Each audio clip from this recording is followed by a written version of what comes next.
In this video, I'm going to show you how you can train your AI agents using the knowledge base articles. Now, I do have a dedicated training playlist to the AI functionality of the system, so do go check that out for more details on how to use all of the different AI functionality of the system.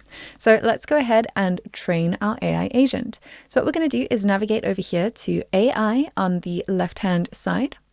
And what I'm going to do is click on Agents.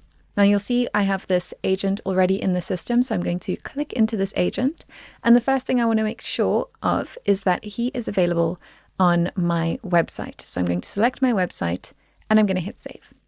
Now there is another thing that I need to do here within this agent, and that is to scroll all the way down to the bottom and choose my knowledge sources. So you'll see that this agent requires at least one valid knowledge source to answer questions. So we're going to go ahead and select all of those different sources, and then we're going to go ahead and hit save. So now this AI agent is going to be trained on those knowledge sources. To do that, we're going to navigate back here to our agents, and we're going to click on Retrain Agents on the top right-hand side.